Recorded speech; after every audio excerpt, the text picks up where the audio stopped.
Welcome back to another video, guys, and this is Catton Jr. here, and I personally just want to thank Trade Coffee for sponsoring this week's video.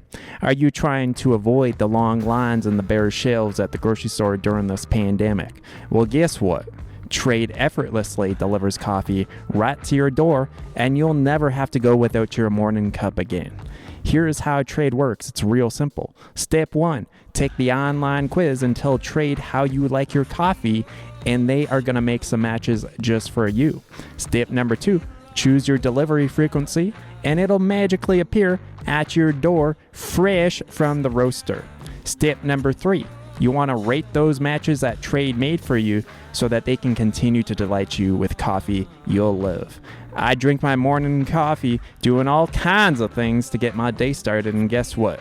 The first 100 viewers who click the link below will get 30% off their first bag when they sign up. And guess what? Free shipping is included as well, so try it out. Good morning, guys. We're back at it again. Now we're laying the foam for the second story, and I must say that doing this second story has been so much more enjoyable and less stressful than the first floor. I don't have any major time constraints or anything like that, so I've been able just to take my time and work at my own pace. And I still made some critical mistakes, which we did fix, but we'll go over those in just a little bit and kind of show you what I had to do.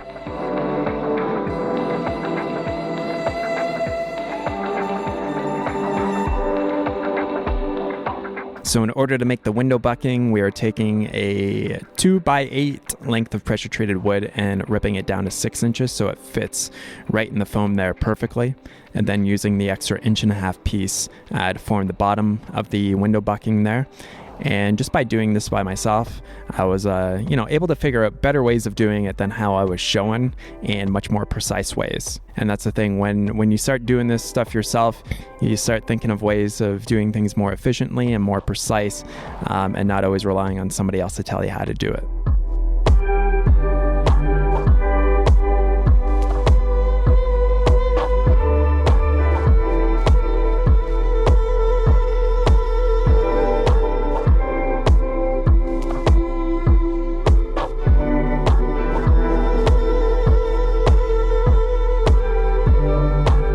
Many days while I'm out here working, I really feel truly blessed that I'm able just to be able to spend so much time on working on the house here and just kind of doing it by myself. It's been, almost like a meditation, and it's been really enjoyable this time around. Just makes me realize I'm like, man, I really enjoy what I'm doing, and it's been fun. It's been with challenges, but that's with anything that you do. There's always going to be some challenges.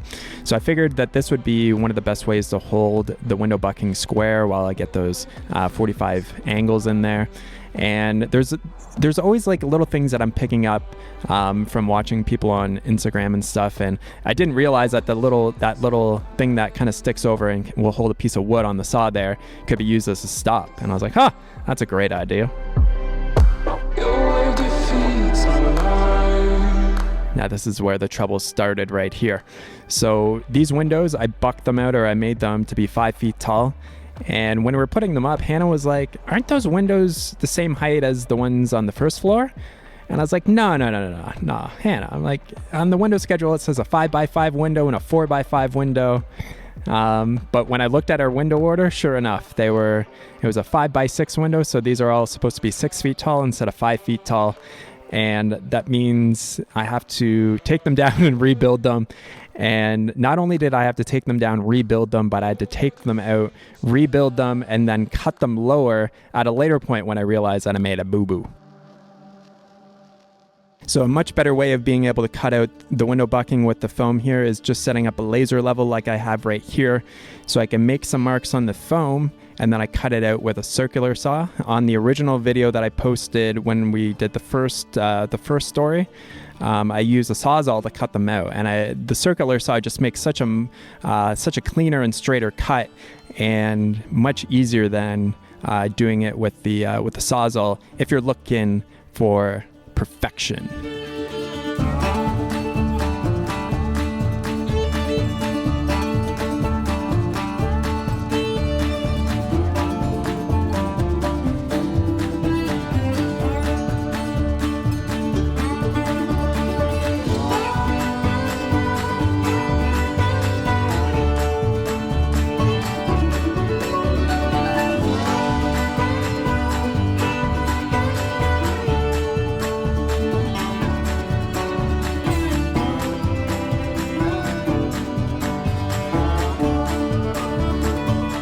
And one thing working on the second story that was a little bit more challenging than the first story is that there's things that need to be done on the outside of the building, like putting those common seam bracing in, and then the windlock screws that go around the window. So working up on the second story kind of made some of those parts of the construction process a little bit more tricky, because I had to work off an extension ladder to be able to do some of it. But hey, if you want to go high, you got to realize that there's going to be some challenges as opposed to just doing a single story home.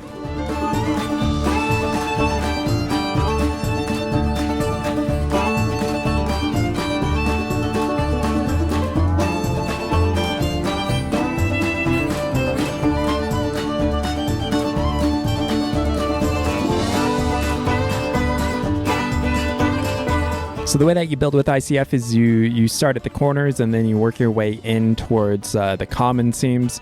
And we actually got a quick little storm and a beautiful rainbow that the time-lapse camera captured as well. How cool is that? So just keep working with the foam. And at this point here, I didn't realize that 5 of the windows, actually 6 of the windows that I placed, I had to lower them all by at least a foot. And the reason why is when I was laying the foam and measuring out how high I wanted the windows off the bottom of the floor, I didn't take into account how much foam or how much concrete I needed above the windows. So I needed at least about 16 to 24 inches of concrete above the windows to act as headers with the rebar. So you can see on the left side there of the house, I had to take all the foam out, cut the windows down, and then put them back into place. And I had basically a very stressful evening or stressful morning when I realized that on those big 3 south-facing windows that Hannah and I put in earlier, I had to lower them by a foot because I only had about 4 or 5 inches of foam over top of the window.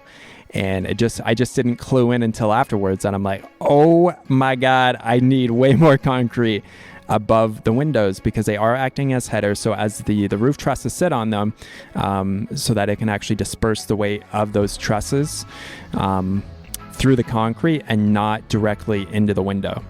So I not wasted, but it just took me an extra 2 days to fix all the mistakes that I made. There's a few other kind of minor ones as well. But having to take apart basically one side of the building, lower everything, and then reassemble it is kind of annoying. I always like to do things once.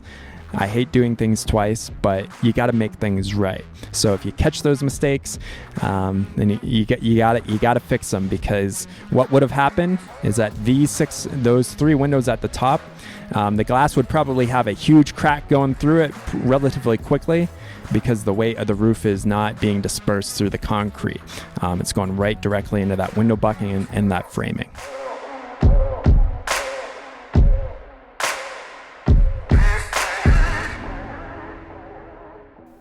Now that we've got pretty well all the foam laid up, we can start attaching all of our bracing. I think this should be done at a bit of an earlier stage, but it just kind of made it easier with the tight working quarters, just to get all the bracing up afterwards and make sure. I do double check that the corners are plumb as I'm going up, but getting this bracing up is really important, especially in a windy area, because that foam block will it moves in the wind quite a bit, and it could actually blow a wall over if you don't have it braced properly. And again, we're using the FabForm bracing here. So those little steel pieces that are connected directly to the ICF, those are called zonts. And then we get our horizontal whalers going across. And this system is really awesome because it's just so much more inexpensive than other ICF bracing systems. So if you want to check out more from FabForm, they've got some really awesome concrete forming products. There'll be a link down below if you want to check them out.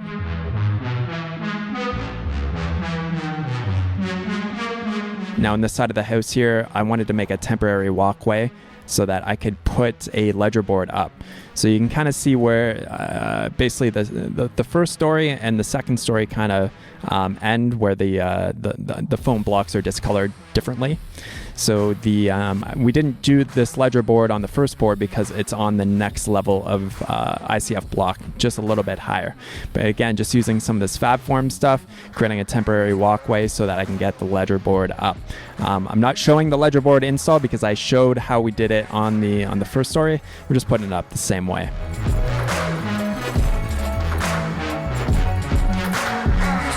Now I haven't finished this completely. I haven't put all the bracing up yet or the walkway, but that kind of gives you an idea of what it looks like up on the second story. And I just wanted to get you guys a video out so that you could check out the progress that I've been making so far. Really happy with it and ready to pour concrete very, very soon. And remember guys, thanks so much for Trade for sponsoring this video. And Trade is giving the first 100 people who click on that link below 30% off your first bag of coffee. Awesome, guys. Thanks so much for watching. We'll catch you in the next video. Talk to you soon. Peace.